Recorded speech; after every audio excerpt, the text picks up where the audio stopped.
As mentioned, the presentation has kind of two parts. The first part is sort of a bit of theoretical motivation for this particular method of impact evaluation. It's by no means the only method.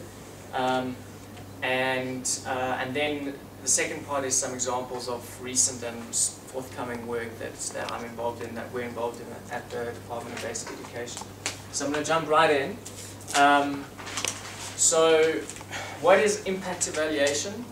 Well, it's really about attribution. It's about the causal impact of a particular program. So it assesses the changes in the well-being of individuals or groups that can be attributed to a particular project, program, or policy. All right, so it's not just looking at changes in well-being over time, it's actually trying to attribute the changes to a particular program. So at the heart of it is this issue of causality. And that's what NGOs or governments should really be concerned about, is not necessarily what has the matric pass rate done over time or whatever, but also what is the impact of specific programs on specific outcomes. Alright, so you've got different types of evaluation questions. You can look at a specific program and just, was it effective compared with the absence of that program? Or what was the effect of a specific program? Or you can look at sort of different ways of implementing programs. So when you do it this way, when you do it versus when you do it that way. So an example of, say, the school feeding program, something which we're actually trying to get an evaluation done on at the moment in government. Is it more effective when administered, say, by school staff or when you get an external service provider in? So you can ask different kinds of evaluation questions. It's very helpful, as the previous presentation also mentioned, to go back to theory of change, and I suspect that actually has turned out to be a little bit small for the people at the back. But it's very useful for program managers, even before doing an impact evaluation, to quite explicitly draw out a theory of change of a program. And it's something which doesn't always get done. We've recently done a very complex theory of change diagram for the school nutrition program.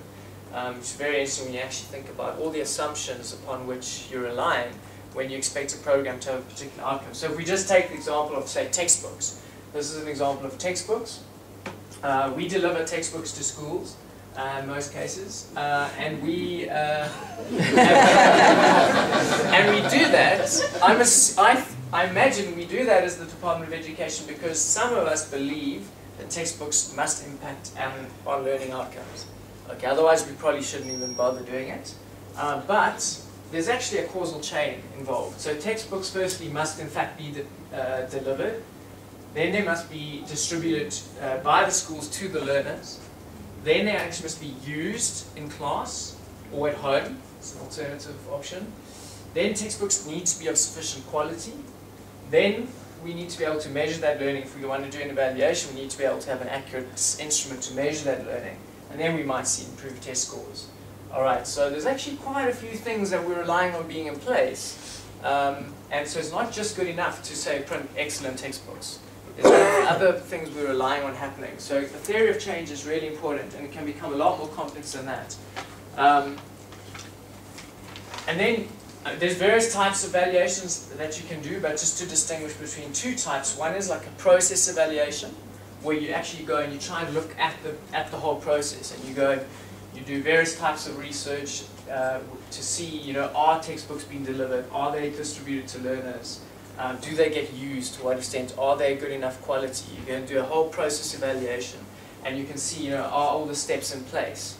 An impact evaluation, on the other hand, is actually trying to link the very input to the outputs, where you actually want to measure what is the impact of the textbooks on learning outcomes. You want to actually measure that. All right, that's really what this presentation is mainly about. All right, so the basic evaluation problem is that you need to identify the counterfactual.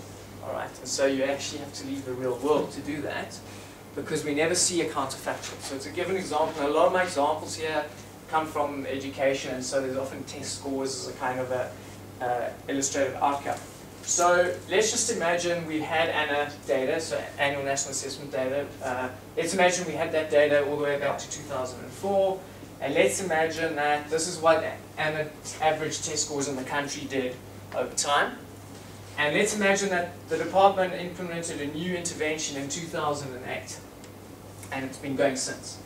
Now, that's what we observed the test scores to go, but we don't know what impact that intervention had because we don't see the counterfactual. We don't see what ANA scores would have been like had there not been that intervention, all right? It could have looked like this. In other words, the counterfactual could have been better, so it could have had a negative impact, or it could have looked like this. Perhaps the counterfactual would have been lower. The reality is we don't see either of those lines, we only see what we observe.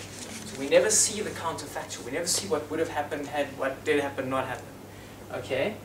And so that's the basic evaluation problem, is that we don't observe this counterfactual. And so what we have to try and do is come up with a credible estimate of the counterfactual, like a comparison group, and then we have to argue that that group is in fact comparable. Okay, and so there's various ways of doing that, and the big question is, when is a comparison group a valid counterfactual? When will I believe you about your comparison group that that actually kind of does reflect the counterfactual situation? And it's really not as easy as you might think, because with a lot of programs there's, for example, a selection bias into the program.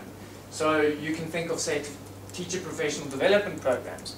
If you just compare, say you could measure teacher content knowledge of all learning outcomes for teachers who attended professional development programs with teachers who did not attend those professional development programs.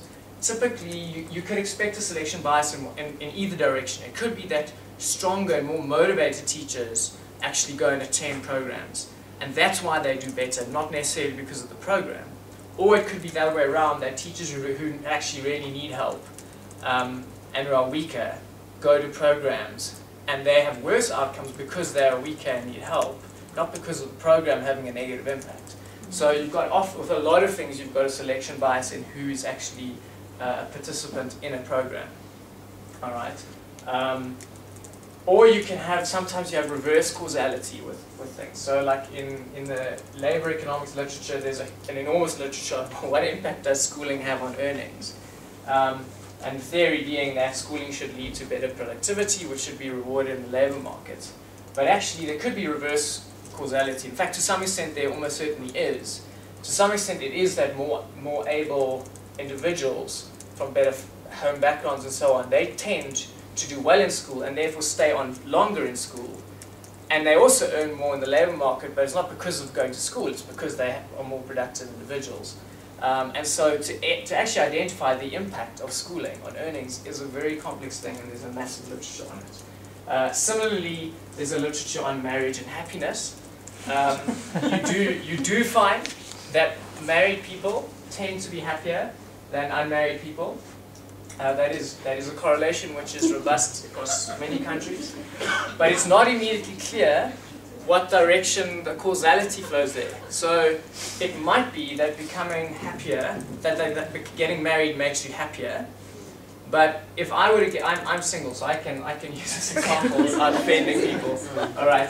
So I'm only offending myself. But the point is that if I were to get married, let's just say you compare me to someone who is married in the room, you might find that I'm less happy than that person, but you don't know how happy that person would have been had they not been married. And often it might be the case that happier people tend to get married.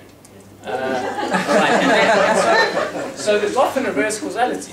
So to identify the causal impact of marriage and happiness is actually not as easy as just saying married people are happier than unmarried people. Okay. So it really is, when you start to look at actual programs and interventions, it's often a problem. Alright, so I've used some fun examples, but really often is a problem. So there are various solutions to this basic evaluation problem. That we can't observe me, married, unmarried, at the same time in my life with all the same circumstances. You can't observe that counterfactual, alright. So there are various solutions. So you can do pre and post measures, right? So here's an example. Let's just assume these red dots. This is a map of somewhere in Africa, and these are rural villages. And let's imagine someone ran a campaign in those red villages to try and encourage people to go to clinics nearby and get immunized against a particular illness, say. All right. And now you want to know, what impact did your campaign have? Did it increase the number of immunizations? All right. So if you had a baseline measurement and a post measurement, you might find that before, say you did this 3 months apart. At the beginning, you found that there were 110 immunizations per month on average in these villages. Okay, and then maybe 3 months later, after your campaign, you went and measured again the number of immunizations per village, and you found 170 immunizations per village. So you might then conclude that your program caused an increase in immunizations of on average 60 immunizations per village. All right, but you're assuming there that there was no other factor that might have caused that increase in the time. But what if you found out that there was actually massive flooding in the early period, and so people just didn't get out of the home and they didn't get to the clinics because of the flooding, but the weather was much better when you measured in the end line, and so that might be why there was a higher rate of immunizations in the end line. All right, so you have to assume that no other factors like that would have influenced things. And that assumption is often not going to be plausible. All right. In the case of learning outcomes, if you do pre and post, you've got to assume that in the absence of your program, that there would have been, say, no learning. So if you show, say, 10% increase in learning over the year, you've got some assumptions about what that increase would have been in the absence of your program. All right. Sometimes it's valid doing a pre-post, especially if you have many measurements. So, for example, here's a graph of this is time, 1981 to 89 and 67, and it's the number of road accidents taken from somewhere. I think it was the UK. And then at a point in 1982, they introduced random breath testing. All right. Now, here what you find is after that introduction, you find in every year the number of accidents was lower than in every year prior.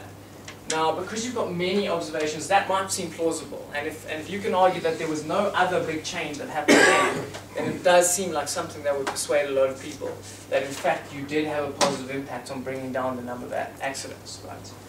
Okay, so sometimes pre and post can be valid. Another option is to just do a simple difference, where you just have a comparison group. So going back to the immunizations example, you could say, okay, we went and we did this campaign. This assumes, by the way, no baseline measurements, all right? We went and did this campaign, and then we go and we look at those villages, and then we find nearby other villages that we treat as our comparison group where we didn't do an intervention.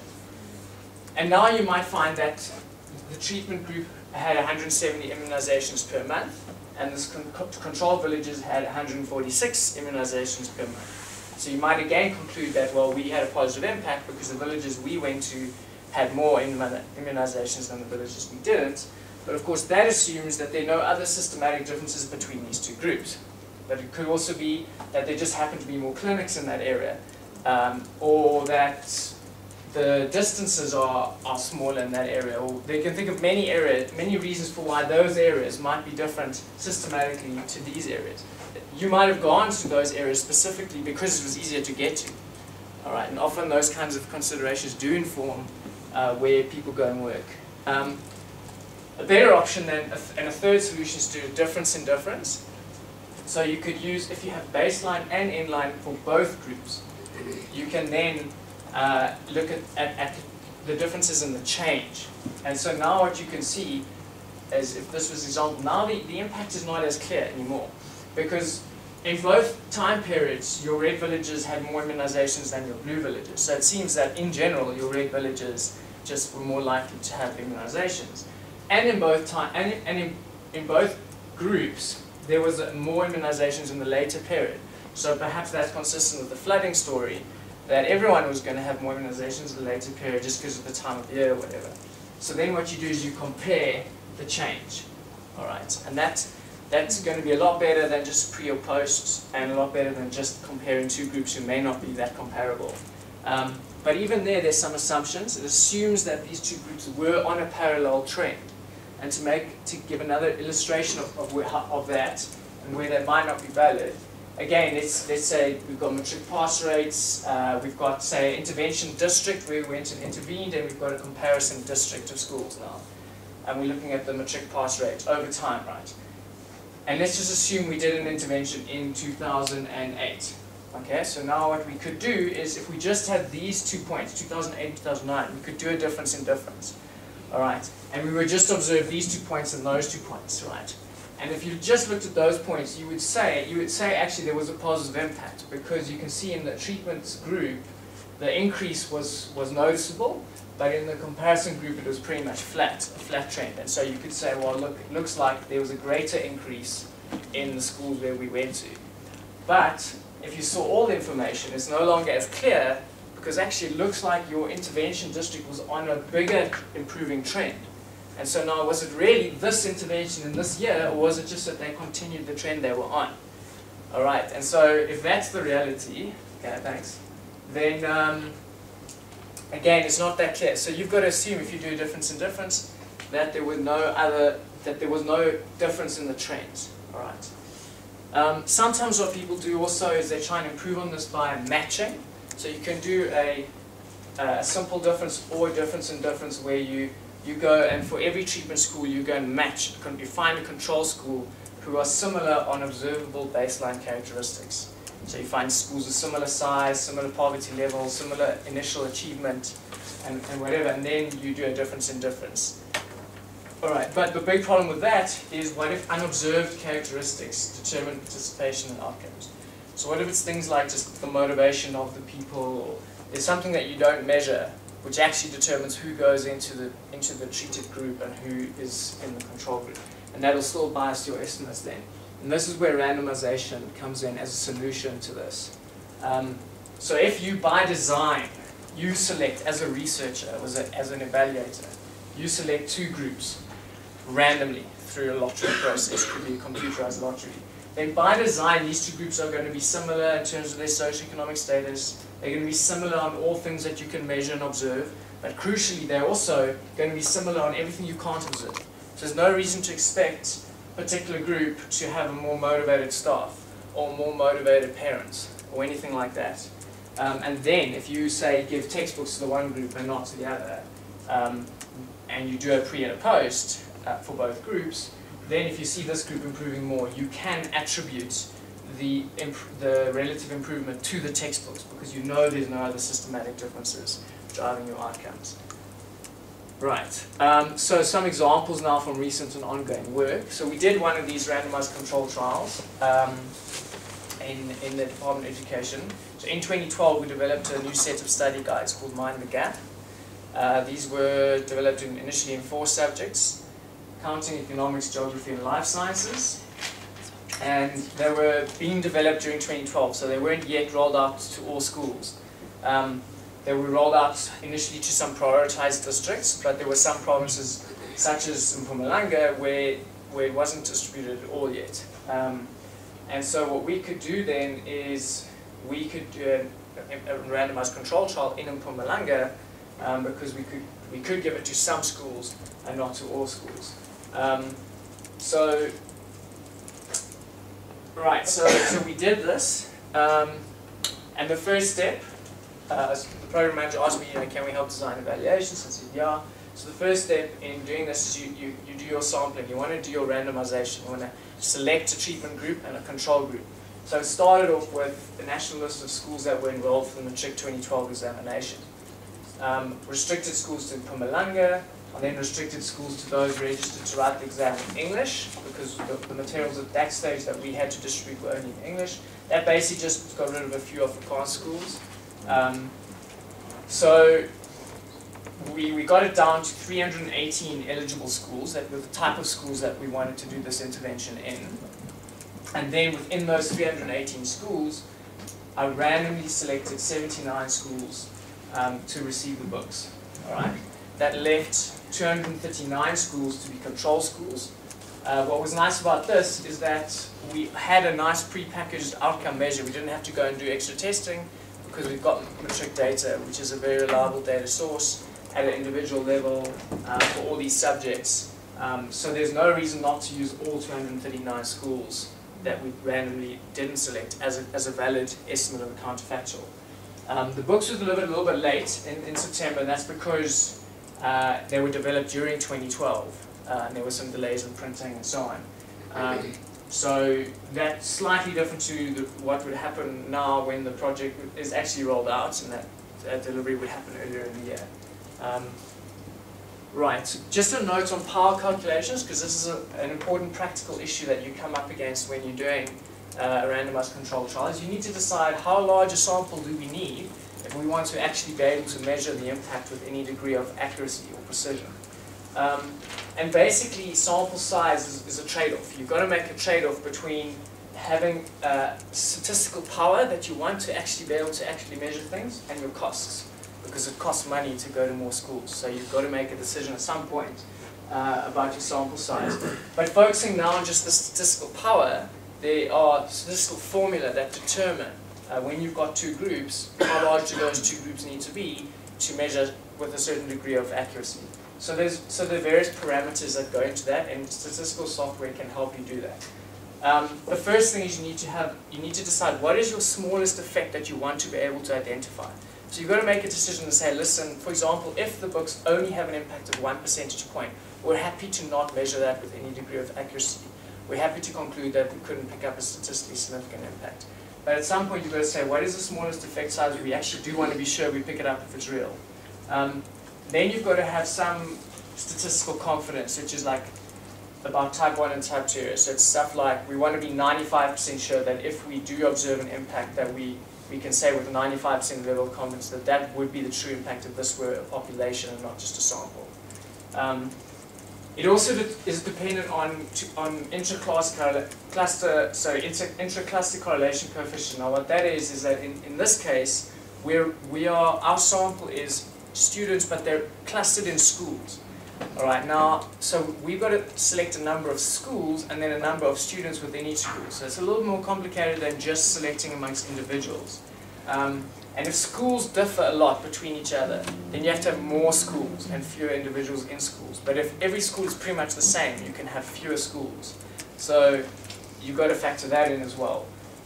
Then you also, if you have a baseline measure, then you can have a slightly smaller sample because you can be more accurate in determining differences between groups when you have control for their baseline. And then also you've got to decide on your ratio of treatment to control groups. The most efficient ratio is 50-50, where you have the same number of treatment control schools. But if, as in our case, you can have, say, more control schools than treatment schools, you actually get more power from adding control schools, because effectively you're comparing two groups, and each group has a confidence interval around its estimates. And what you want to do is you want to show that those two groups differ, and the confidence intervals are like 95% sure ranges in which the truth lies. So if your treatment group stays there, but if you can increase your control group sample so that the confidence intervals can come down, so that you can be more and more precise about the true impact being there, you can be more likely to identify a real difference. Right, so it's still valuable to have a larger control group. And when your costs are more on the intervention side, as in our case, there were no control school costs. So if your costs are really with the intervention, it makes sense from a cost point of view to have more control schools. Okay, just an important point. There's actually no point doing an evaluation if you don't have the statistical power from the start. So if you do an RCT in South Africa and you've got, say, 15 treatment schools and 15 control schools, your intervention has to actually have a really massive impact if you're going to be able to measure that with any kind of statistical confidence. All right. So rather don't waste money on doing something if you're not going to have the statistical power to measure it accurately. All right. These are the results. To rush through it now, so that there was a regression done for each of the 4 outcomes: accounting, scores, economics, geography, life sciences. Basically, what you do is you control, even though it's randomization and you expect there to be no difference between treatment and control groups, it still helps your efficiency to include things like the poverty quintile of the school and the baseline score of the school in your regression. The basic results are accounting and economics, there was no statistically significant impact. So for accounting, for example, the estimated impact was 0.29 of a percentage point.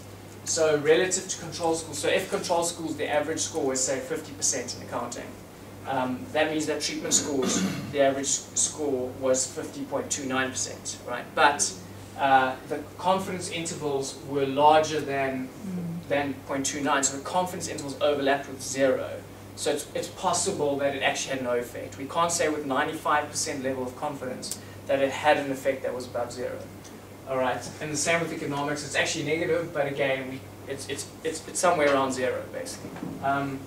Geography and life science, however, the impact was roughly 2 percentage points in both. And in both cases, we could say with in fact a 99% level of confidence that that was a true impact. That if this was done in the population, it would have been the truth, would have been above 0. Right, so what we also did is we looked at, did impact vary by school functionality, or which we proxied by baseline achievement. So, and I've graphed the outcomes because it's a little difficult to interpret the regression coefficients here. But basically, in the case of geography, what you see is that for control schools and treatment schools, you see that there was effectively no impact at the low range of initial achievement. So schools, amongst schools that were initially low performing, there was basically no impact of the material. But amongst schools in the slightly better performing range, we excluded like really well performing schools from the project. But amongst schools in the say 40 to 60% range, the impact was larger. So the impact actually got bigger depending on the school's level of achievement. In the case of life sciences, however, the impact was pretty much the same across the distribution. So this kind of tentative evidence, because we find it in one subject but not the other, it might sort of link up to some of the literature which says that the impact of resources in schools is kind of conditional upon the level of school functionality and school management. So it might point to the fact that in like really dysfunctional schools, an additional resource makes no difference. Because if you think back to that theory of change, maybe the books didn't get handed out or used or things like that. All right.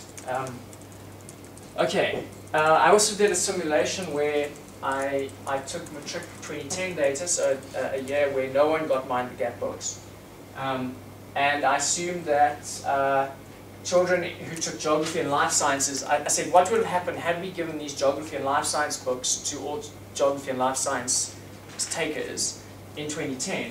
So I added to everyone's score in Matric in 2010, I gave geography students an extra 2% on their geography score, and the same with life sciences, extra 2% on their life science score. And then I recalculated whether they passed Matric or not. And basically, 5,609 people who did not pass Matric would have passed Matric if they'd had that extra bit from the study guides. So for some people, for those people, they were obviously just below what was necessary to pass those subjects, and passing one, or maybe some people suddenly passed 2 subjects, but passing that one extra subject was just enough to pass Matric. They needed to pass one more subject to pass, right? And that number of people passing would have been about a 1 percentage point increase in the pass rate. And I argue that that's 2% sounds small, but I think that's kind of a large impact given how light an intervention this was. All right. And the very important thing with doing impact evaluations like this is to try and bring in the cost information as well. And I actually did bring in the cost information, and I don't think it's in this presentation. But what I did is I compared to other studies internationally on education interventions who've done randomized control trials, and I calculated the impact size in standard deviations per $100 spent. So I converted our RAND cost of the intervention to dollars. And what you find is that it's amongst the most cost-effective out of about 15 interventions that had that cost information. So I think it's quite effective given the cost. All right. There's obviously a lot of debate about why did it have an impact in 2 books but not in the other 2 books. I think firstly it's just interesting, and it drives home when I think a lot of people need to know that a lot of interventions don't necessarily have an impact. So it shows that that is the case. It also shows that interventions are not uniform in their effectiveness. I mean, here we have basically 4 interventions which were very similar in their design, and yet you see a difference in whether it has an impact. And it could be equality to the materials, but I think it doesn't sound like there was massive differences in the way that the material development process happened. But it could be that contextual factors about the subjects lend themselves to a kind of a study guide intervention, which is largely used by learners themselves while studying for exams. For example, geography, I've been told there's a lack, especially in poor schools, of map work resources. where these books actually had like nice fold-out maps to practice doing your map work, which is a big component of the geography exam. So if you think of your theory of change, you know, if we drew up an extensive causal chain for this intervention, there'd be assumptions along the way, like that there is a need for this kind of material in this specific subject. Like studying at a late stage of your school career can improve your outcomes in that subject. And so maybe accounting and economics are a bit more mathematical and skills-based, which are harder to kind of swat up than, say, geography and life sciences, which are more content-based. So unfortunately, we didn't have budget to do extensive, say, qualitative or questionnaire component to this as well, which would have helped us understand the why questions. That's ideal to do both. To try and understand why and to build an RCT in a way that gets at why questions. But this in effect was a very low budget, quick thing that we were able to do, where we got measurement of impact very accurately, but not as much on the why as we'd like. Moving on. There's another RCT that I'm currently involved in, and that Xenix are actually sponsoring. Which is in Pinetown district, which is in the field at the moment. The intervention is busy taking place. It's a remedial program at the grade 4 level, assisting children in that transition to English as a language of instruction.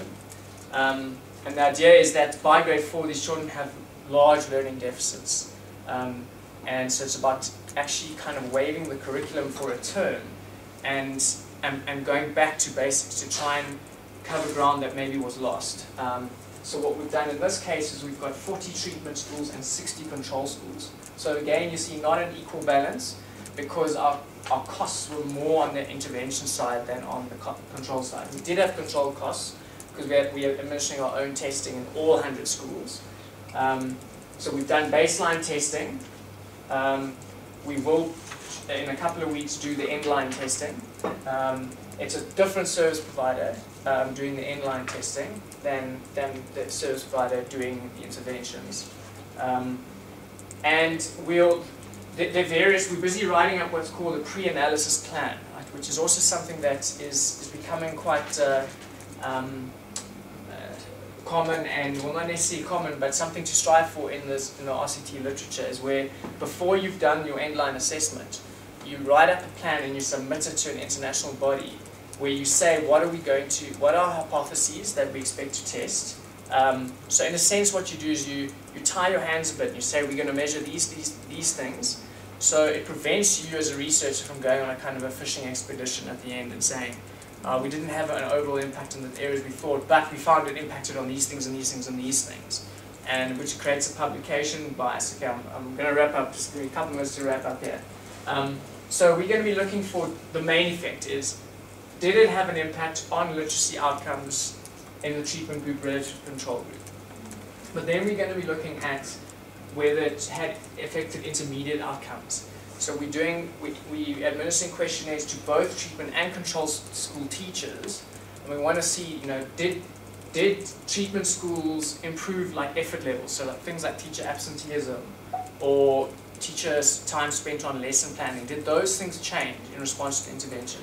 So that you can get at the why, so that if you see an overall impact, you can trace where that impact came from. We're also going to be looking at what's sometimes called heterogeneous effects, which is basically, does the treatment effect vary by different subgroups? So is it larger for boys or for girls? Is it larger for initially well-performing or initially poorly performing students? And there are many other kinds of heterogeneous effects which we specify in our pre-analysis plan. We're going to see, did the intervention affect these groups differently? All right, this is just a kernel density curve showing the baseline scores for the treatment and control group. And what's nice is basically what you can see is that the two groups, the distribution of scores is pretty much identical, which is what you'd expect given randomization. All right. Because it was a lottery, this helps us and assures us that the randomization worked. And we've got two groups that are pretty much identical initially. All right, moving on. We're doing two other projects just to briefly introduce you to that we're busy with, which are in a proposal phase. There's a reading project at the grade 1 level where we're going to be where we're going to be doing 3 different interventions, setting up a kind of a horse race between 3 interventions with different assumptions about the context of schools that we're working in, different assumptions about costs, different assumptions about the binding constraints in the system. So a lot of people argue about, is the binding constraint that teachers are just not capable of doing what they should do, or is it that they're not motivated, for example? And some people say you have to have both in place. So we've got, say, a teacher training program focused specifically on reading, which tries to address the capability issue. And then we've got reading coaches, so on-school support with some extra resources, which has some different theories of change there about motivation. So it's addressing capability, but it's also an element of personal accountability and trying to inspire and motivate teachers. And then there's a parent involvement intervention, which is a type of accountability. It's not a top-down government accountability, but a community-level accountability around reading outcomes. Okay, so and then another one, which I'll actually skip this one for now. But just to say, the typical setup for an RCT is that you have an implementing partner, which could be government, or it could be an NGO who has a program that they believe is working and want to really test. Then what you need is a research team who has the conceptual oversight and the design of the evaluation. And then you appoint a fieldwork agency to go and do the evaluation, to do the testing and conduct the interviews and so on. And that should be different to the implementing partner, ideally for conflict of interest reasons. And what I find is that there are quite a few international bodies, and also maybe locally, who will fund the evaluation side, but often they're more reluctant to fund the actual implementation interventions. So, for example, we've got funding for 2 projects, one which I skipped over now from the World Bank Strategic Impact Evaluation Fund, and then another one from 3IE, which is the International Initiative for Impact Evaluation. And through a peer review process, we submitted an application and they've given us money for evaluation on those projects. But the way to do that is basically, if you want to do this as an NGO or as government, is to work with a research team to submit an application to one of these kinds of organizations. The research team will ensure that it's designed to have broader relevance. So they're willing to give money if it's not just did program X work or not, but if it's designed so as to answer broader questions about what types of things are going to work in a developing country context, in education, so that it sheds light on what the binding constraints are in the system, those kinds of questions they want to get at. Right. There are critiques of RCTs. We can go into this at length. I'm speaking about this, but there are other methods. It's not always appropriate to do an RCT. There's some problems, so sometimes if sometimes your results are quite context dependent, so you do something in these schools and it truly did have an impact, causal impact, but would it have an impact if you did it in the country as a whole or in other countries? And so sometimes people will critique you on that. Also, sometimes you do it with a really strong implementing agent, like a great NGO who's really committed, but then government does it and it doesn't actually work anymore. There are many advantages. Obviously we want to scale up things that are effective and stop things that are not effective.